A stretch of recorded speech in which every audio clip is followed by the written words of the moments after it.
everybody, I'm Rebecca Gordon, and this is Erin Bennett, my special guest. Sylvia right now is on a special assignment, I think looking at hurricanes, on a hurricane watch someplace, so I hope she is safe. So the cool thing about it just being me, I don't have big sissy breathing down my neck. We're gonna talk about OEP and what you can do to stay relevant with your clients. Stay tuned. All right, so first off, I want to show this video. You all know that we made these super awesome t-shirts for our show, the Weekly Wednesday Wrap-Up. They are autographed.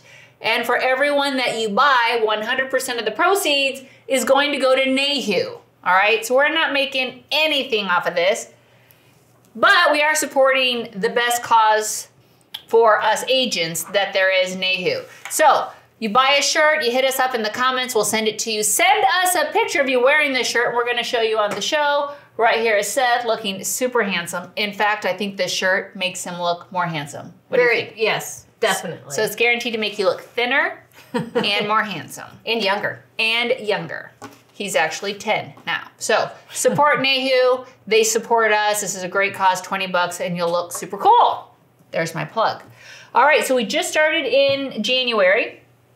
And we're an OEP. Yes. And what's really cool about having Erin with us today, Erin has probably over 1,200 senior clients. Yes. You've been doing this a long, long time. Yep, quite a few years now. And if any of you have been to our office for training or seen any of our videos, good chance you could have seen Erin. She writes a ton of D-SNPs.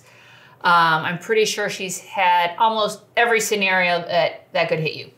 So we are an OEP, so January to March 31st. March 31st. And are you afraid that your clients are going to get any calls from anybody trying to sway them, since this is kind of that period where you can switch? You can switch, but you can't call clients to switch. So I would hope folks aren't calling my clients, because I think that breaks the CMS rules. Okay. But it does. They are still running all the ads from AEP, so clients can call in. And if a client calls in and says, hey, I have this plan, someone could say, oh, I have a better plan for you. Right, so all the carriers, it's still all the commercials. Right, are still out there, and they can still, I just saw one last night. So I'm like, you know, it kind of makes it to where if a client isn't loyal to you or lost your business card, right, could just reach out to that and they could switch them and then you lose them. And that's their only time they can switch. It's a one-time switch. So it couldn't be like they call me in March then and say, oh, Erin, I made a mistake. Right. I couldn't switch them. It's too late. So what are some things, I like to call this, and actually this is your phrase, staying sticky with your clients. You know, I look at this first quarter as kind of that, oh, I don't know, it's a sensitive time, all that hard work. Right. And you're right, they see a commercial and they think, oh heck, maybe I still have time to better my plan, or heck, we can't blame consumers. I mean, this stuff is confusing. What are things that as agents we need to be doing this first quarter to stay sticky so we don't lose our clients? Number one, make sure they got their cards. Make sure they understand how to use their cards. You know, some folks jump off of a Medicare supplement into an Advantage plan, so make sure they understand they're only going to be giving their Advantage plan card now. Make sure that they've given it to the pharmacy. You know, just make sure they're up to date with their doctors, they're up to date with their pharmacies, and they know how to use it moving forward. Also, the over-the-counter benefits, they do. You know, it's free product, so all clients like everything free. And if you're showing them how to get more things for free. So how does that call look for you? If you're calling some of your new clients, maybe newer relationships, what does that OTC call look like if you're gonna call them in January? So I'm reminding them, because that was part of what they, you know, they liked about the plan. So you just wanna make sure they're using it. Did they get their catalog? Because some will accidentally throw it away. The carriers do send so much paperwork and stuff that it could have got thrown away. Hey, let me drop one in the mail to you. I make sure I have a copy of each of those for them. Making sure they understand it's a quarterly. not a monthly, but a quarterly, and that they're utilizing it. Do you go through and help them place that first order? Because I know in looking at the different carriers, you know, you have to do it this way over here or this way.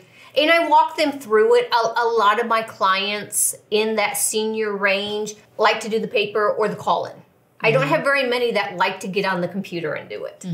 Probably the most confusing one is when they have the Walmart option, because they think they can just go use that card at Walmart. So that really does take some understanding and make sure that they're clear on it. But you know, once they use it the first time, they pretty much know. And again, just to keep that stickiness going, in April, I'll just do another quick call. Hey, remember your benefits reset. Yeah, I don't do it every quarter. I do remind my D-SNPs a little more because they definitely need it, and they're so loyal. When they get $300 a quarter, that's $1,200 a year to them. That's a lot. That's a lot of benefit that they really appreciate. Right. They're so thankful.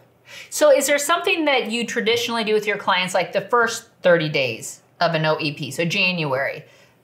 Do you do something in February? Do you do something in March? Traditionally, getting through all my clients can take me that length of time. Okay. But a lot of the times I will say to them, give me a call if you have questions. If you get a snag on that over the counter. If you go to the doctor and there's a snag, the doctor fell out of network, call me right away. We have time to make that change. I let them know that, you know, if there are any snags, we have time to fix it if we fix it before the end of March. So I don't necessarily tell them right off the bat, oh, we can change your plan if you don't like it. But I do let them know if there's a snag within the first 3 months of the year, we can revisit it. I know something Sylvia's talked about on the show several times is that she likes to encourage her clients to, during that first 90 days, fill a prescription. Yes. Make sure it's smooth.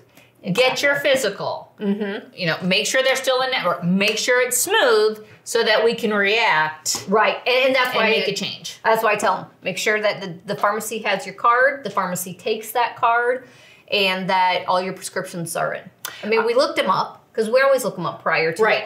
But doctors can fall out anytime during the year. So I'm always like, try to go to your doctor the first quarter. Do your blood work. Do everything. Because if you set it that way, then you know every year. So I try to get them to be in a routine, not just checking for their insurance card, but checking their routine for their own health. That they know every January, February, they're going to their doctors and they're renewing their prescriptions. And they kind of get on a schedule. And then they have it in their head. Because a lot of them will be like, well, when did I sign up with you? And so it just helps. That's the annual. Well, and I do that. Just I keep myself and my kids on a routine. My God, it keeps me straight. You mentioned something in the very beginning about making sure that your clients have their ID cards, because we are getting calls from agents that some of the carriers are very late on getting ID cards out. And one in particular is awfully late, and it's making our phones ring and you the agent's phones ring. So being proactive on with your clients. Have you gotten them? They're coming and kind of. And so what I do a lot of times when I know I'm calling that client, because I have to pull their account up anyways, I'll go into that carrier's website, find their account number, and then I'll go in and find all the pharmacy information and email it to them, or give them, hey, when you go to the pharmacy, they're going to need the BIN, the PCN, and the group, and give them all that information, because the prescriptions are the first thing in the first of the year that they may need refilled. So when I'm calling, I have their group, or I have their policy number that the pharmacy would need to find them, and then all that information. Are you mailing that to them as well? Are you emailing? I email a lot. Also, some clients don't have emails.